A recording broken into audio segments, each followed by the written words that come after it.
I am going to go ahead and just do our background. My name's Dr. Leslie Cottrell. I appreciate you joining us for the Ability Grand Rounds. This is our 24-25 Grand Round series, and this is our September presentation. So I'll tell you a little bit more about our speaker here in a second. Just to get it going, of course, the whole Grand Rounds opportunity is for us to take evidence-based research that we've seen nationally, and in this case, internationally from our peers, with a focus of some extent on disability. For those attending, if you need closed captioning, there is an option. If you need assistance finding that, let me know in the chat. Certificates of attendance are available. Let me know that also in the chat if you'd like one of those. Just to get us knowing one another as much as we can be, go ahead and list your name and your affiliation, a little bit about yourself in the chat. That'll help our speaker get us situated. And of course, if you're comfortable, open up your camera, let us see you, and we will definitely be engaging in conversation. Utilize the chat if you feel most comfortable doing that. Raise your hand if you feel comfortable doing that, but generally this is open dialogues once we throw out a question. So lastly, before I turn it over, and I'm going to list this in the chat later, we do want to hear from you so that we can strengthen our Grand Rounds as we go. This is the link. Again, I'll put that in the chat. QR code here if you are technically savvy with QR codes. I am less so, but I'll pop that up again later. So let me stop sharing because I want to properly introduce everyone or our speaker. All right. And let people in. Okay. All right. So our speaker is coming to us today from Australia. It is very early for her, where it's later for us. So I appreciate you joining us after waking up and getting situated. So Dr. Mann is Senior Lecturer of Inclusive Education. She's a member of the Center for Inclusive Education. You can see the logo on the back. School of Early Childhood and Inclusive Education and Faculty of Creative Industries, Education and Social Justice. I'll let her tell you a little bit more about her topic. If you want to go ahead and show your introductory slides. Essentially, we are excited because we're talking about parent supports, and a particular piece within that parenting support. And I see many of you have a connection there, and I hope that you'll participate in discussion. So with that, Dr. Mann, I'll turn it over to you. And again, thank you for your time and expertise. Greetings, everybody. Great to be here with you all to talk about this really important topic of parents and professionals working together in a productive way. I want to begin today, I was going to say this morning, but it isn't morning for all of you. I want to begin today by telling you a story. This is Nellie's story, and Nellie isn't her real name. I met Nellie not long after her son with a disability began his schooling years. Nellie had a very large family, and she wanted her son to go to school with his brothers and sisters. So she didn't consider there'd be any problem with that enrolment. She'd never really thought much about inclusive education, but she just expected to go up to the school and follow the same sort of process as the one that she'd followed with her other children. She didn't consider there'd be a problem, and neither should she, because in Queensland at the time and in Australia, there were laws and policies that protected individuals' rights to an inclusive education. Now, what happens to Nellie and then what happens to her in subsequent years is important to the topic of how professionals work with parents. In this case, I'll be referring to teachers, and throughout what I talk about today, my focus really is on teachers because I work in the inclusive education space, and so that relationship between parents and teachers as the professional in this case. I want to share with you 3 of Nellie's experiences by way of introduction to what I'm going to talk with you about today and what I'm hoping we'll talk together about. So first, the initial enrolment goes really badly. Without even meeting her son, the leadership team decides that their school is not the place for him, and his enrolment application is rejected. This is an enormous shock for Nellie, to say the least. And I quote from her, "I was crumbling through the meeting. I walked out and I was just locked myself in the car. I just needed to cry for an hour. I couldn't drive out of the car park. It was totally unexpected. I'd no idea they could even do that." Similar to many other parents of students with disability, from the very start of her schooling journey, Nellie's role as a decision maker was undermined.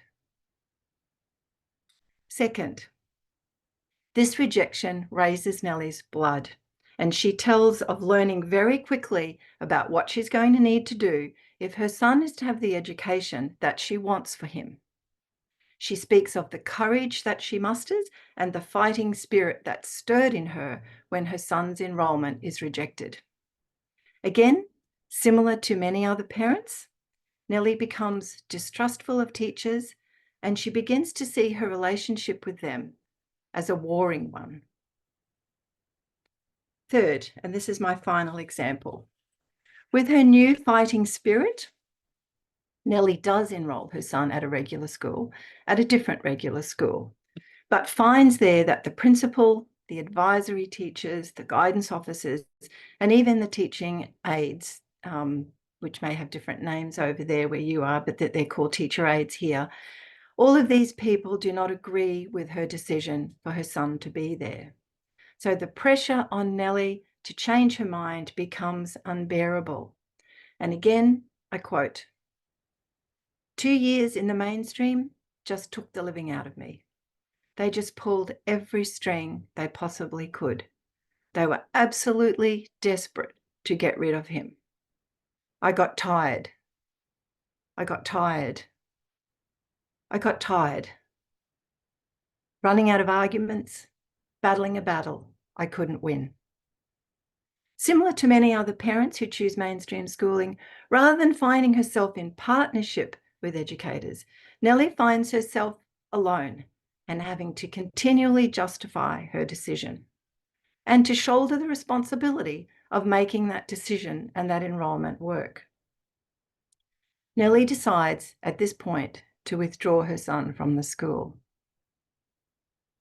So Nellie's experiences do not represent the experiences of all parents, but they do illustrate common factors that have an impact on the working relationship between parents and teachers when students have a disability.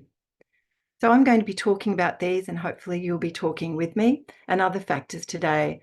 And I'll be drawing mainly on my own research, which does sit in the area of inclusive education with a focus on the relationship between educators and parents.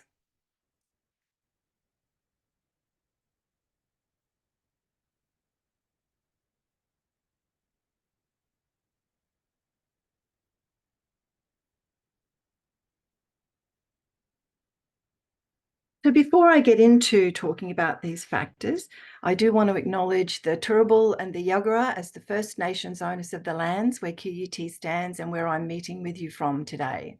I'd like to pay my respect to their elders, their laws, customs and creation spirits, and I want to recognise that these lands have always been places of teaching, research and learning.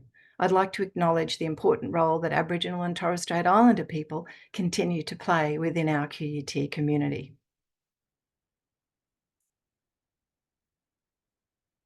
So our plan today is to explore these two ideas. So to have a look at the factors that both hinder and help partnerships between professionals and parents. And again, just to be clear that I'll be talking specifically about educators through the perspectives of parents. I do want to add there, though, that I have been doing some data collection with teachers. So I may add some of that unpublished information that I think adds to the discussion. So there may be a few thoughts there about what teachers think about this relationship as well.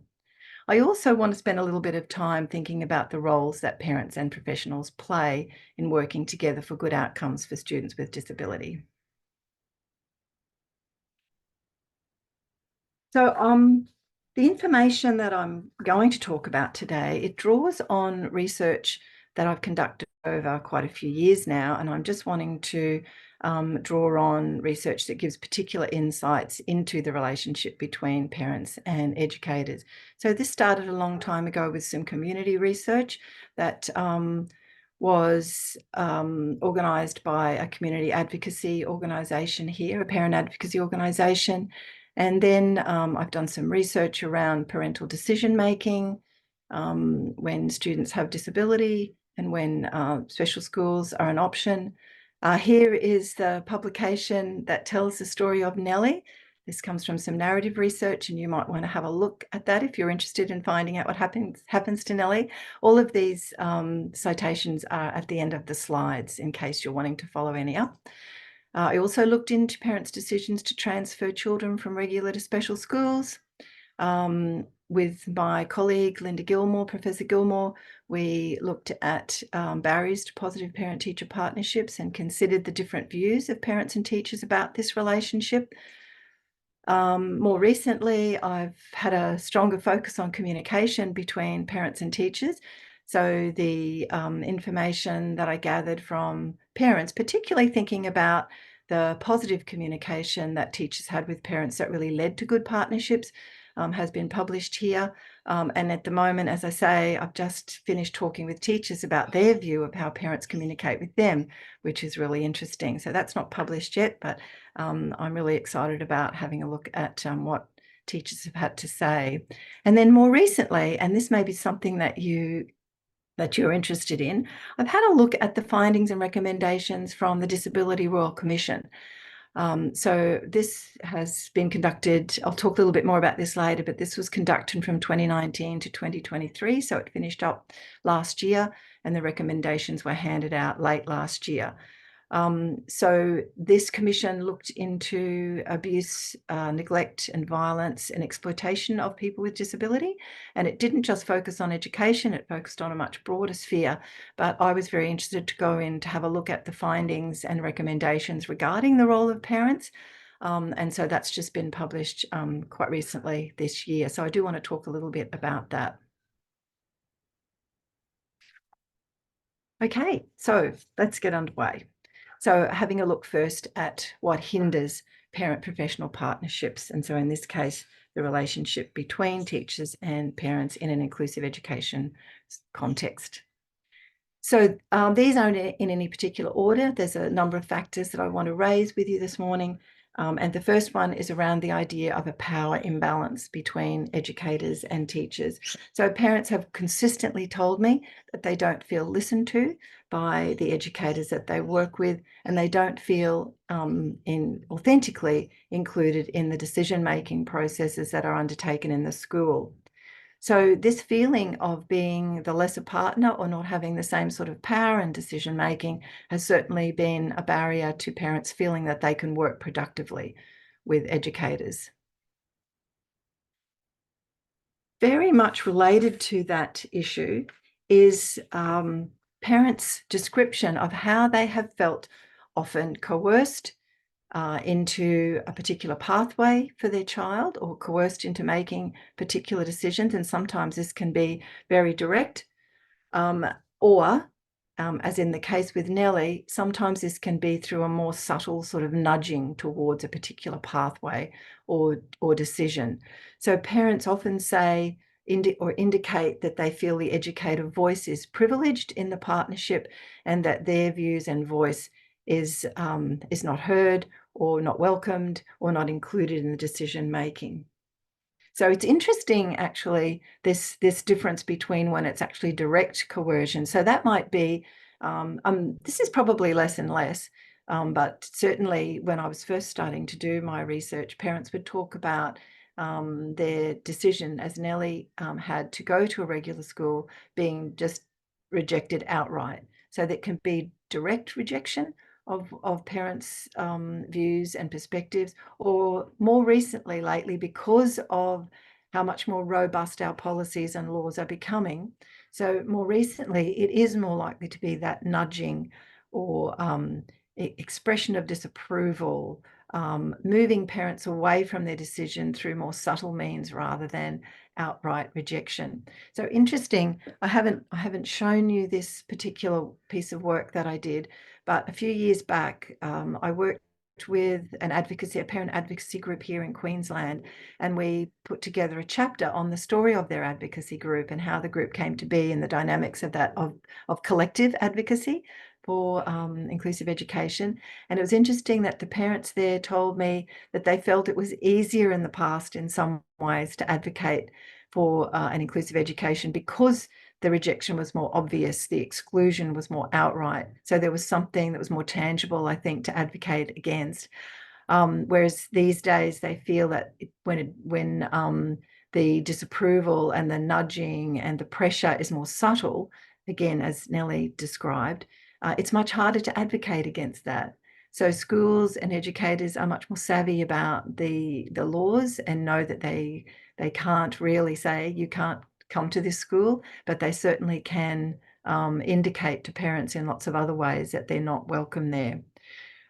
It's also come across very strongly that schools here are not always well equipped or have the right culture for welcoming students with disability. So negative experiences in the mainstream schools certainly can add to that pressure to move away to another school. So of course, these experiences do not help a positive, productive partnership with parents when they feel they're coerced into making the decision that the teachers have come up with. So very much related to this feeling of being not an equal partner is parents' experience that they often don't have the information that they need in order to be an authentic partner. So parents have been very clear that they want to be included in decision making. They want to have a role in the direction that's taken for their student. They want to make decisions themselves, but this is very hard to do if they're not equipped with the correct and enough information. So they talk about withholding, educators withholding, cherry picking information, and how this really had an impact on parents' ability to actually work well with educators. So things like not really knowing what choices were available, not really knowing what supports were available, not really knowing about school processes. So this doesn't enable them to actually be powerful, authentic partners in those discussions.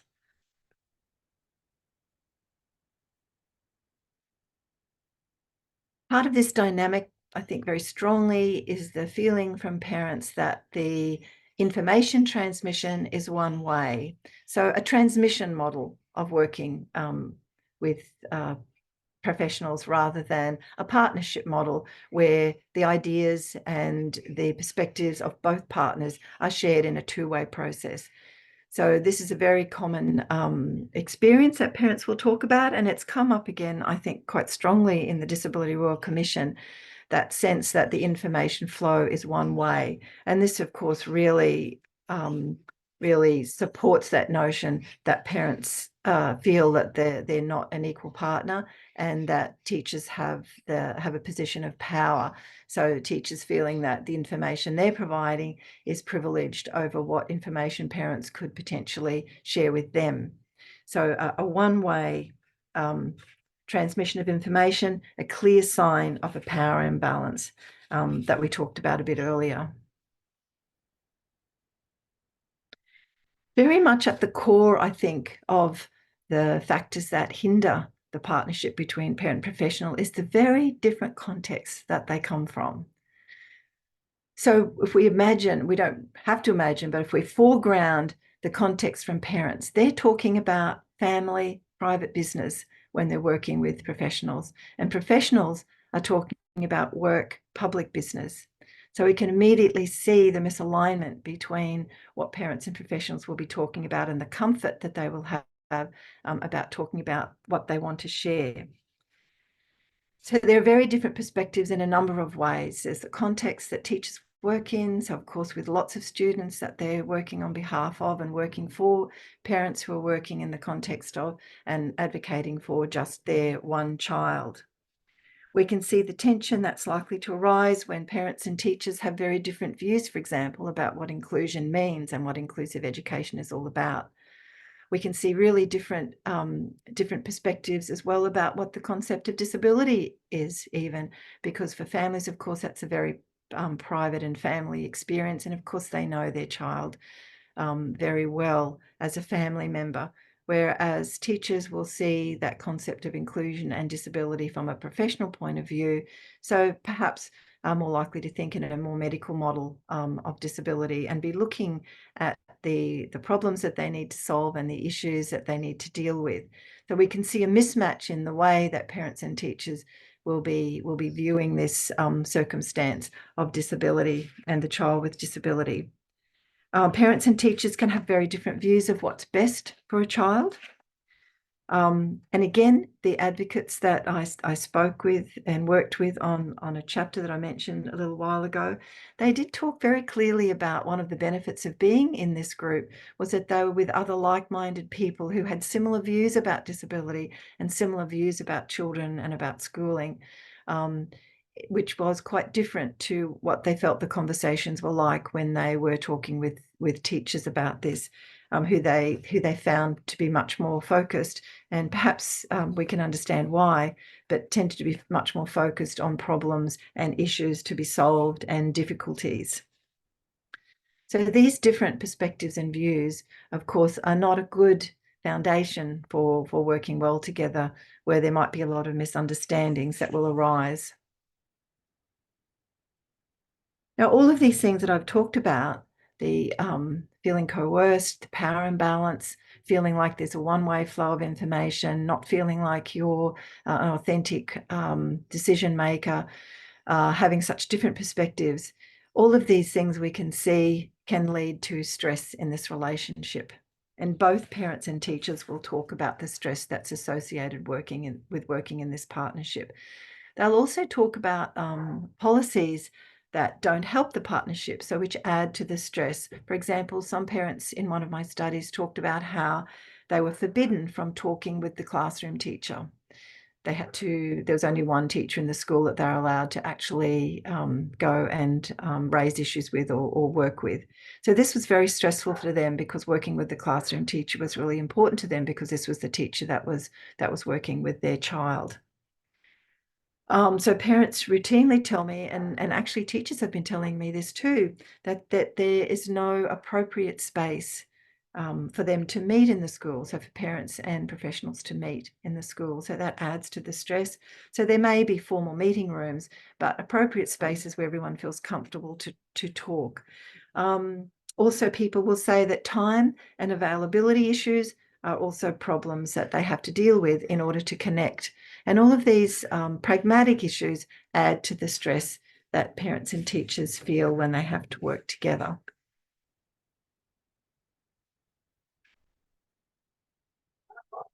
So again, depending on the experiences that parents have had in the past, and also I'll say teachers have spoken about this, they might bring to their current relationship with the professional, with their partner, baggage from what's happened before. So if working together has been difficult in the past, if it's been stressful, if they haven't felt like things are working well, this will bring them to a new relationship, a new partnership with wariness and distrust. So if that's the way they're feeling, they already have a mindset that this new partnership might be difficult also. So this can make both parents and teachers wary. It can have create in them a mindset where they're not open to working with the other person, or they're looking for things to go wrong. So of course the partnership is going to suffer if either partner comes to that relationship with a wary, distrustful mindset. And finally, this is my last point around the factors that hinder parent-professional partnerships. Parents will talk about feeling judged. And again, I'll add that just recently I've been looking at one of the interviews with teachers, and teachers will say this as well, that they feel judged.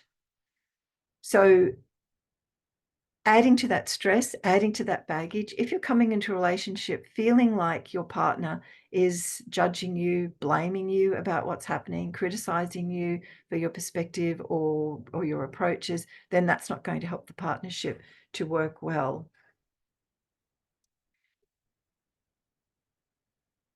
So there's, again, teachers have talked about the wrath of parents and the disengagement of parents. And so they're more likely to come to the relationship with a wary, distrustful stance as well, if that's what they're feeling. So very interesting. Recently, I went to a conversation, was part of a conversation around the idea of intensive mothering. I hadn't heard that expression before. So this wasn't in the context of schooling, but I thought it was really relevant. So this notion of the good mother and what the good mother is, which I think is a very narrow band of experience, really. And so that notion, people have written about it, but not in the context of intensive mothering, but they've written about it in the context of inclusive education and parents' role in schools. So that idea that to be a good mother, you have to be engaged, but not too engaged. So the idea that you need to be child-centered, you need to be guided by experts, that you're willing to absorb the emotions that are involved in the work of mothering, and in this case, partnering with parents as a mother, willing to take on the extra labor. And again, in the context of inclusive education, this can be sometimes taking on that labor of filling in the systemic gaps. So again, Nellie told us about that, how she felt that she had to take on the responsibility of making that enrollment in the school work. And also this can sometimes take on their extra financial responsibilities. So that notion that parents are expected to be engaged, they're expected to be contributing because that's what good mothers do, but then their responses can be received with frustration sometimes, and again, as I said earlier, their responses can be received with frustration and not necessarily listened to. So expected to be engaged, but expected to be engaged in the way that teachers want them to be. So really they can't, in some respects, can't win. They're either too involved, too intense, or not engaged enough. So only a very narrow sort of range of where they're considered to be a good mother. So like I say, this can be a two-way street, and teachers also can feel that parents judge them and what they're doing as teachers. So I want to stop there and give you a chance to think about some of those factors that I've raised. And also, I think this is a nice point to stop and think about your tap into that knowledge of what it's like to be the partner of lesser power. So think about a time when you have felt that way. Even teachers that I know of, so I'm a teacher myself, and also the parent of an adult son with a disability. So I've been through these processes both as a parent and as a teacher, and also as someone who's worked with parents and teachers to support them in the inclusive education in their work. And so I know myself, even coming from a school background, when I've gone back into the school as a parent, there's a different dynamic that takes place. So I'd like to invite you to think about that. And if anyone has some thoughts on what that feels like, what happened that made you feel like you were the lesser partner? How was the role of lesser partner conveyed to you? How did this impact on the way you worked with the person in power? And what do you think would have helped you to feel like you were more equal in that relationship? All of these personal experiences can also help us in the work that we do when we're partnering with parents. Would anyone like to share some thoughts?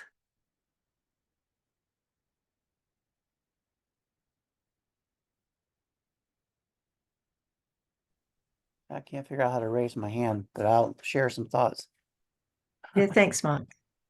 Yeah, my wife and I have a son with special needs, and we've always had to fight the school system to get the services he needs.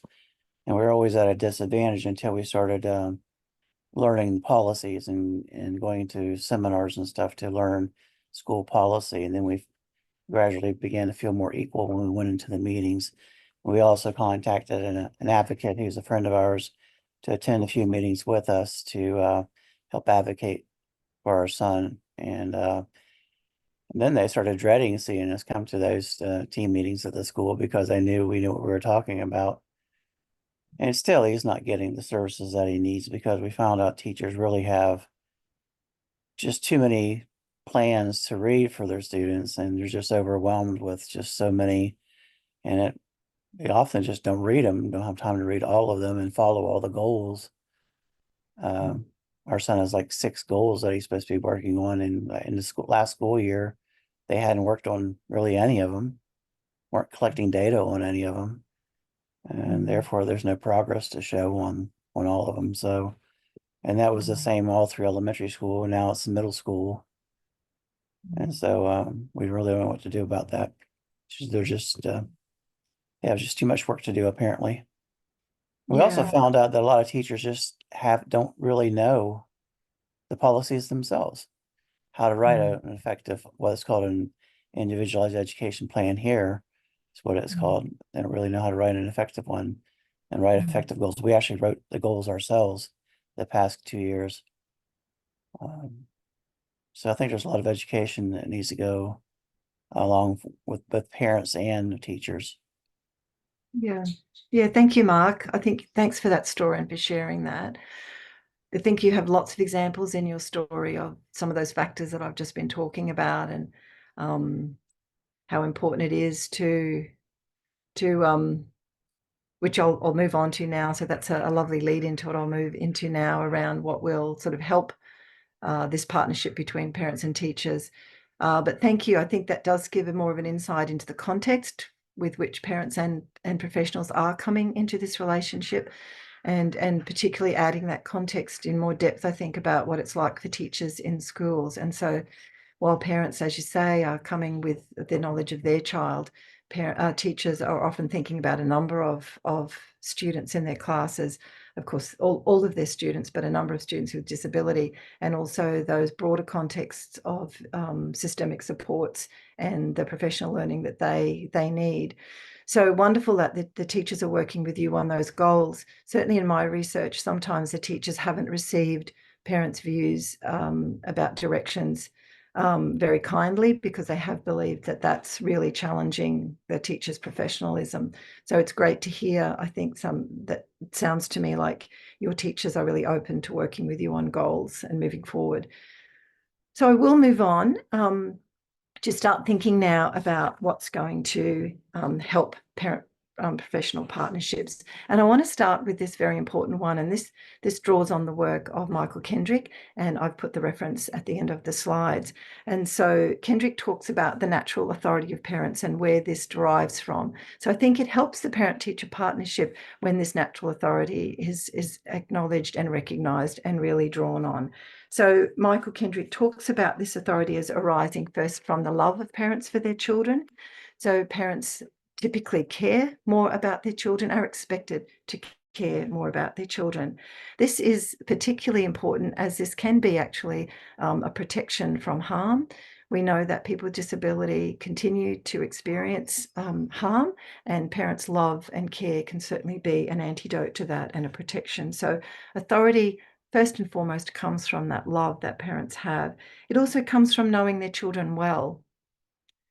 They will know their children much more deeply than professionals who may have quite limited knowledge of the fullness of an individual. Parents' authority arises from knowing an individual across the entirety of their life, so across time. While professionals will come and go, parents will have seen lots of different approaches and strategies that have been used across a person's life. They'll know what's worked well, they'll know what wasn't so successful. And this is really important information that can be shared and very much a source of their authority. And finally, I mean, Kenji talks about a lot more than this, but the final one I want to raise today, and a source of authority, is that parents will have to live with the consequences of decisions that are made and directions that are taken. So while professionals again will come and go, they may not see the outcome of decisions that they perhaps have made and directed a family towards, whereas parents will live with the outcomes of those decisions. This is a really important source of authority. So good, solid, productive partnerships are built on the recognition and acknowledgement and respect for this authority that parents have. Also very much built on a commitment to a two-way transmission of information. So if one does recognise the authority of parents, then there will be a commitment to a two-way transmission rather than just professionals sharing their information and their views with parents. There'll be that dynamic that the information goes from one to the other. In order for that to happen, to work that way, professionals need to listen more and talk less, and being genuinely interested in and seeking out parents' circumstances and perspectives. Very hard to do, particularly in this, in the context of teachers. And I'm saying this as I know that this has been me as well. Very hard for teachers sometimes to actually stop and listen rather than feeling like they're the one that has to direct and teach almost. Also very much part of this means non-judgment of parents, really recognising that parents will all have different capacity to work with professionals. So really trying to resist that notion of the good mother, the good parent, and what that means, and recognising that all parents will have different circumstances, and the partnership will work much better if we can meet parents where they are and really be responsive to those changes of circumstances that happen in families' lives. Genuine partnerships are going to be built on shared expertise, and Mark just shared a great example of that, how much work he's put into becoming an expert, not just on his child, but certainly on policies and procedures, and even to the extent of really being very key in developing goals for his child. So genuine partnerships are really going to recognise that parents have something very important to bring to the partnership. And with both parties, parents as well, recognising that neither alone know everything. We can't know everything. Parents are experts on their child. Professionals are experts in their field, depending on what that might be. So when working in genuine partnerships, then professionals will recognise that expertise of parents and they won't make assumptions about individuals. Even with all the expertise that professionals have had, parents have shared with me how for their own particular child, strategies that have been quite successful for other children have not been successful for their own child. So I think it's actually not making assumptions about children and recognising they need to get to know children one person at a time, and that will really require parents' expertise in order to do that. Now, this is something that's really important in my work and in my thinking about this area. Given all the tensions that we talked about in that first section when we're thinking about factors that hinder professional parent partnerships, it's really important to my mind that when we're working with parents, that we make the least dangerous assumption. So this is the assumption that if we're wrong is least likely to cause damage to the relationship. So I talked earlier about how there can be very different perspectives on the direction forward, very different perspectives on what's required, very different perspectives on inclusion, on what disability means, and all of these, along with the baggage that parents and professionals bring to a current relationship, can mean that parents are very wary, distrustful, as I said before. And so when someone is feeling wary and distrustful, it's very easy to have miscommunication. It's very easy to make an assumption that is going to have a mindset that's going to harm the relationship between parents and professionals. So partnerships will be so much stronger if we all operate on the principle of this least dangerous assumption. We need to give our partners the benefit of the doubt, not become defensive too quickly. And I have another slide in a minute where we can think about that a little bit more. So part of this, I think, is being very flexible and being able to, I think I spoke about this a little earlier, having the flexibility to be able to be responsive rather than being rigid in the way that we work with people and having one expectation, a sort of one size fits all approach to working in partnership with parents. If we can be responsive to family circumstances, taking a family-centered approach, recognizing that parents' capacity to engage will be different across parents and of course will be different depending on the family's circumstances. So I think this feeling of flexibility, both for parents and professionals, I think will make the partnership much more likely to be one of trust and safety. And finally, and this has been the focus of my work more recently, a factor that revolves around positive communication. So when we really consider the way we communicate with each other, then the partnership is much more likely to be productive.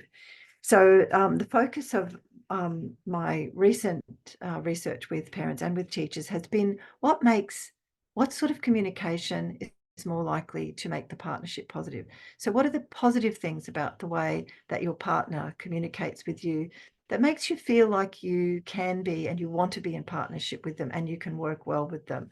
And some of the things that parents have told me, I haven't quite finished analysing what teachers have told me, but certainly I can see similar themes.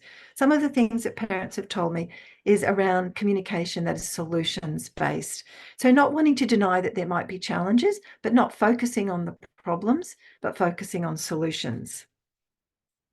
Being strengths-based, being focused on the child, and professionals really showing that they know the child and they're not just seeing the child as a disability.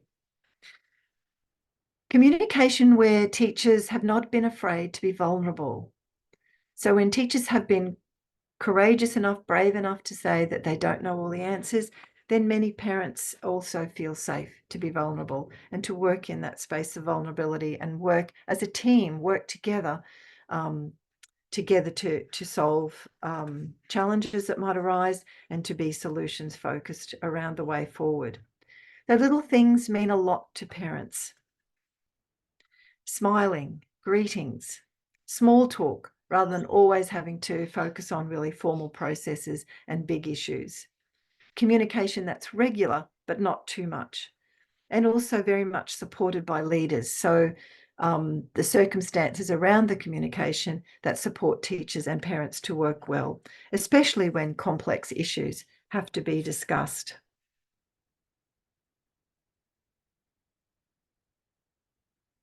I'm going to pause just for a minute again to give you a chance to think about those factors that can help professional and parent partnerships to work well. I want to go back to that point of the least and most dangerous assumption. So those assumptions that you make about parents, if you're a professional, that in the case of the least dangerous assumption, that if you are wrong, are least likely to cause harm. So we have lots of circumstances that will happen when we're working together in partnership with people. We don't always understand them. So I have a few examples on the slide there. So if parents cancel appointments routinely, when they don't answer their phone when you try and get in touch with them, if they seem to be angry most of the time that you're working with them, if they don't do the follow-up work at home that you're recommending, we can make assumptions about what's going on there when parents are acting in these ways. We can make some assumptions that if we're wrong, can cause great harm to our mindset about those parents and can cause harm to the relationship we have with them. Or we can make assumptions that if we're wrong, are more likely to keep that partnership intact. So I want you to think about that just for a brief moment, and perhaps you have some thoughts on what those assumptions might be when parents act in that way. And please feel free to turn on your mic and share what you think about what the least dangerous assumption might be when we see parents acting in these ways.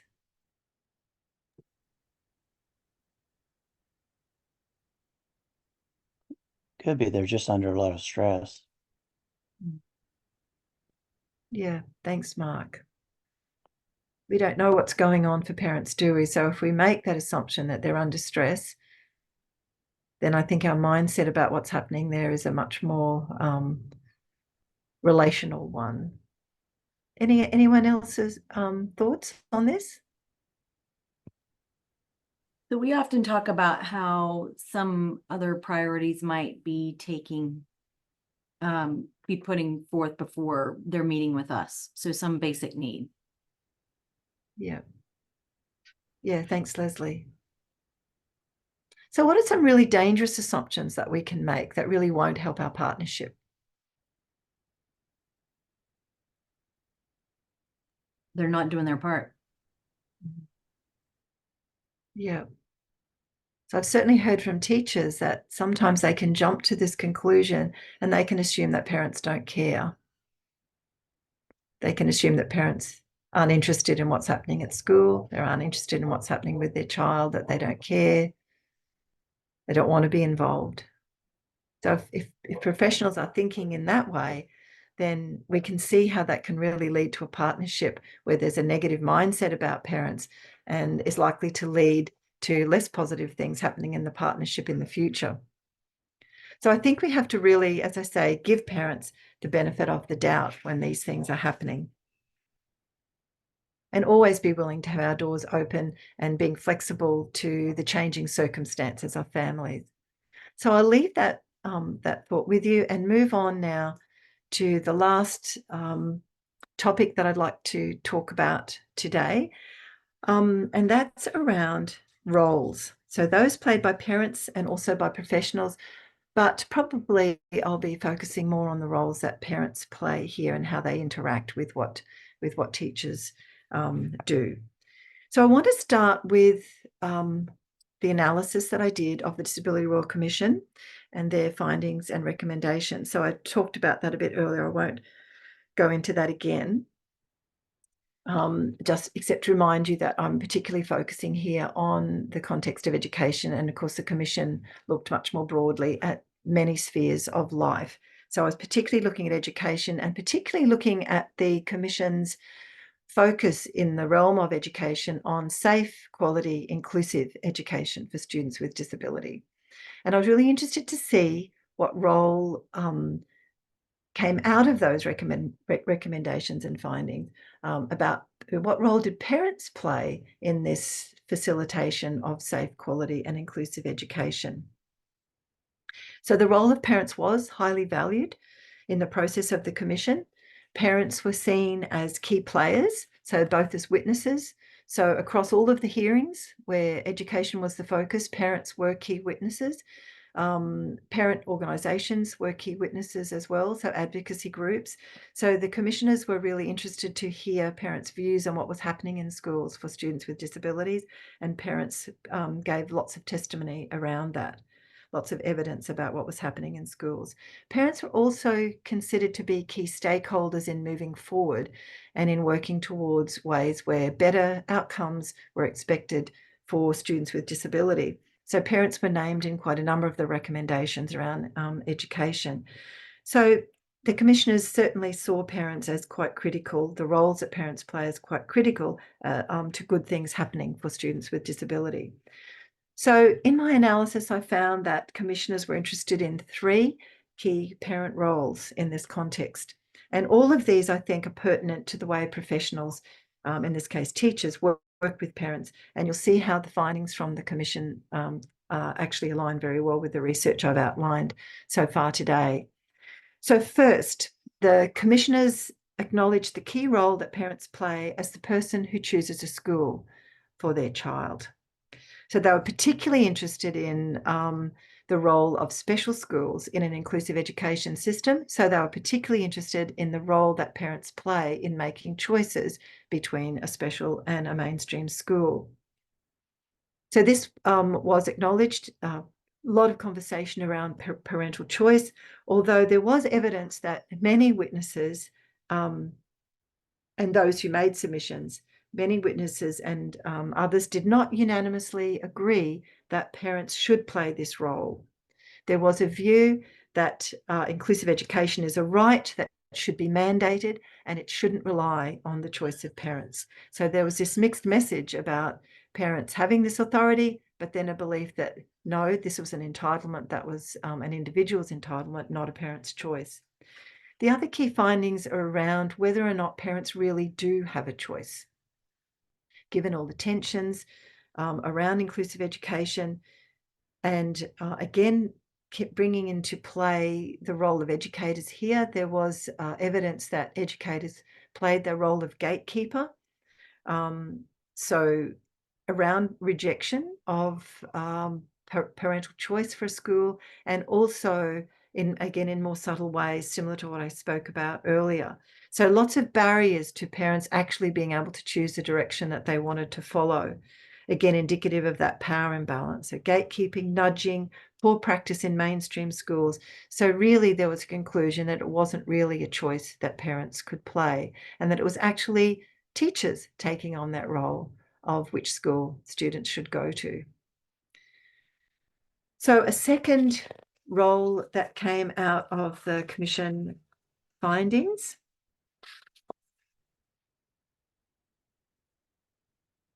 is that parents were acknowledged to have a key role as decision makers.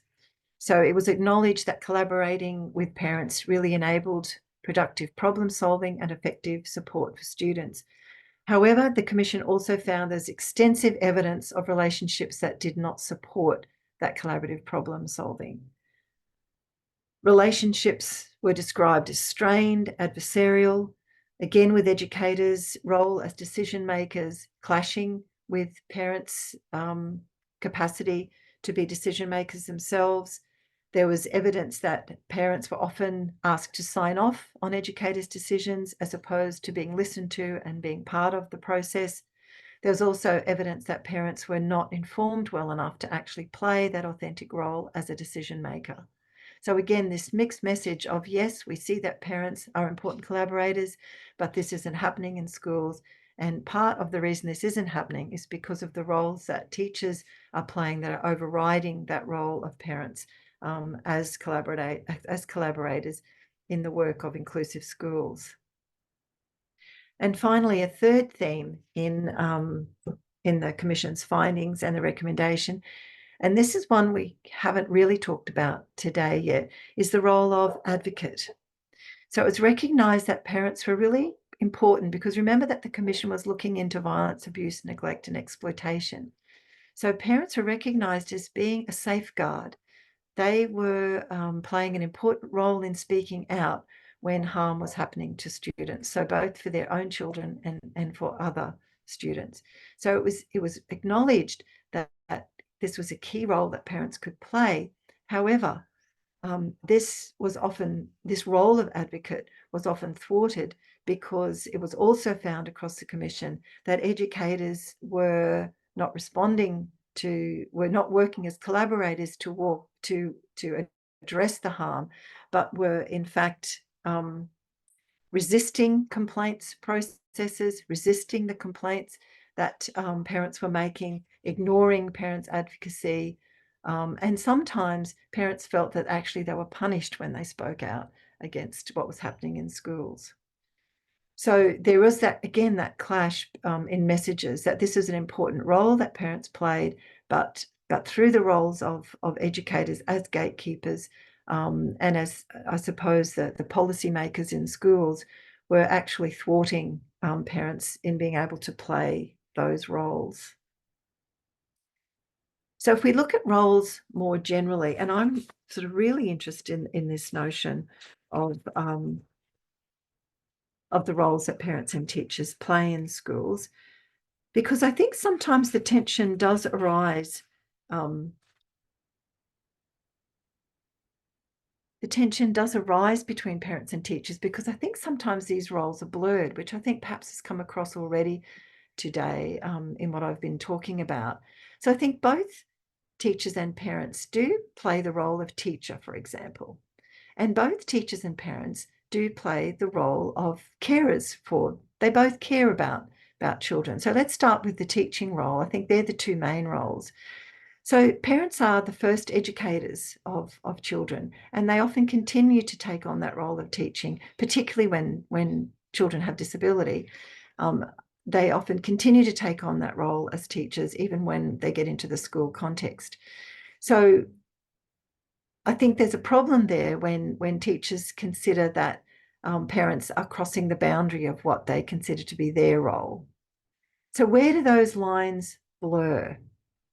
In that role of educating children, when parents can feel like they're crossing the boundaries, then I think that can create a tension for teachers where they feel their professional boundaries are being crossed when parents are taking on more of a role of being the educators. Particularly, I think, I know parents have talked about, and I would include myself in this, when parents have taken on that role of wanting to inform teachers of strategies that they've learned about. So parents will, and I think Mark sort of gave an example of this too, parents will go to great lengths to educate themselves about positive strategies. And when they try to share that and resources with teachers, teachers don't necessarily appreciate that because they see that as parents questioning their professionalism. So I think that can cause some tension. Teachers might feel that parents are encroaching on their space. And similarly, all teachers will care about their students. And when a student has a disability, that drive to protect and nurture, I think, might even be stronger. So depending on that parent and teacher relationship, this could be of great comfort to parents, and they could feel that, their child is in good hands. Or it could be seen as the teacher encroaching on their territory and making decisions about children that they think is their parents' their right as a parent. That's what is their business. So I think across the space too, there on the screen there's a number of roles that I think both parents and teachers play. So they can be decision makers, advocates, planners, supporters. So this can be potentially a really powerful force when parents and teachers take on these roles together. However, if undertaken when there's that tension between them, this can also be a problem because one or the other can feel that the boundaries are being blurred and that their partner is overstepping their role. So given the time, which is running out, I do want to just raise some what I think are really big issues that I don't really have an answer for, but I think they're really big issues that actually lie underneath all of these dynamics that I've been talking about this morning, the factors that get in the way of parent-professional partnerships, the factors that can help parent-professional partnerships, the roles that parents and teachers play, and how those roles might sometimes be complementary and might sometimes blur. Underneath all of those dynamics, I think these issues sit. So I just want to go through them quite quickly before we finish. So the first one sounds like a truism, but I think it's really important to remember that all parents are not the same. So when we try to come up with this idea of how can we work well with parents, there's not going to be this nice, neat set of guidelines, although we do make guidelines for this. Parents will be different. They will want different things. They will have different views, and we do need to be flexible and able to be responsive to parents as different entities in these partnerships. There's also this issue, which I am hesitant to raise, but just because one is a parent doesn't mean one is always right. Parents can be wrong in the decisions that they make. So we have to think, how do we deal with that? How do we consider that when moving forward together in a partnership? So I'm particularly thinking here in the context of the Disability Royal Commission, where there was a very strong view by a lot of people that parents are wrong in thinking that is their choice about whether to send a child to a special or regular school.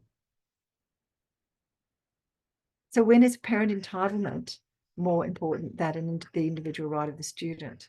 So there was that question which was raised very much in whether some people can think that parents can be wrong in their decisions and their perspective. So again, I don't really have an answer there, except to say this is one of the dynamics that undersits the partnership. Number 3 there, what is best for a child? This is often raised in conversations with parents. Teachers will say, we just want what is best for the child. What does that mean? And does that mean that they think parents aren't making decisions that they think is best for a child? So what is best for a child is a very fluid notion. Is there actually an objective answer to that?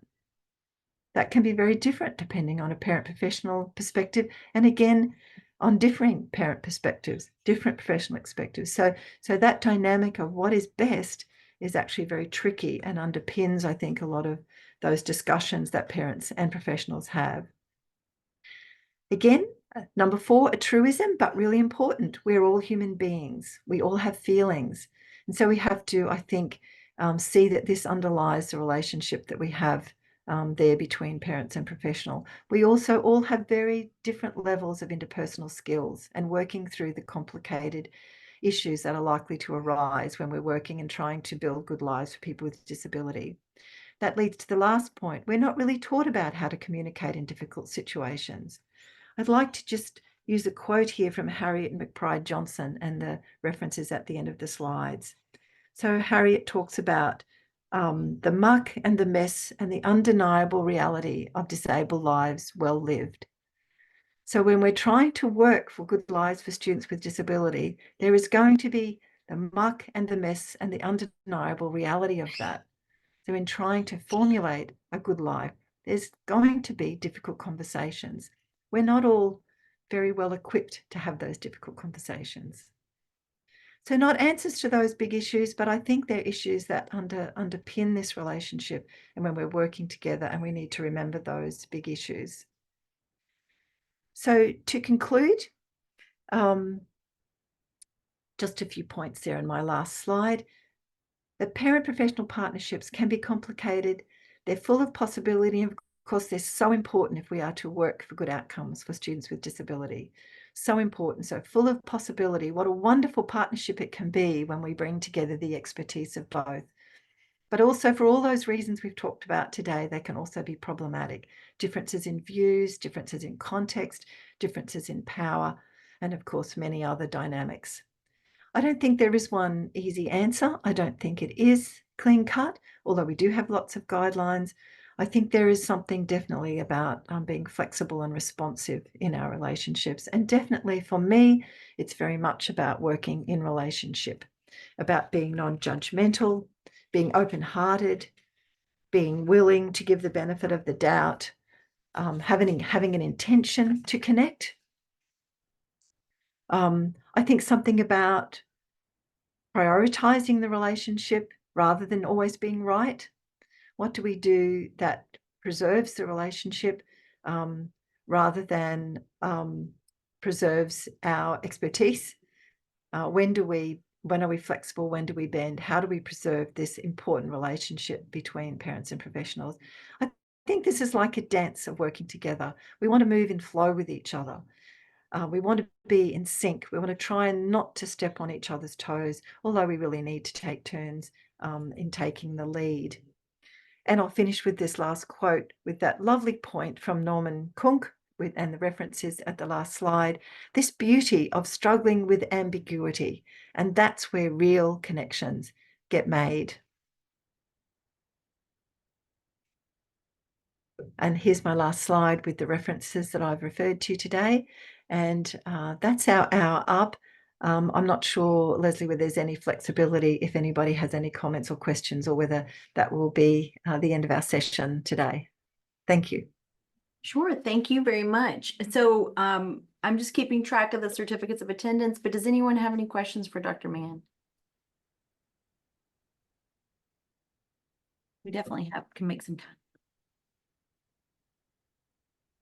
Real quick, Dr. Mann, if someone finds themselves in an interaction that because of deadlines, things have to get done, but they're noticing they're going down one of these relationship dynamic pathways, would you recommend a place where they have toolkits, things to help us remember to not develop some of these biases, anything like that we could lean on for next steps? So sorry, Leslie. So are there things like that available? Is that what you're meaning? Yes. So what you mentioned were great points. Humanity, though, we find ourselves in those interactions where they start to go down the wrong road. Are there any toolkits, other reminders, next steps from today's presentation that we should consider?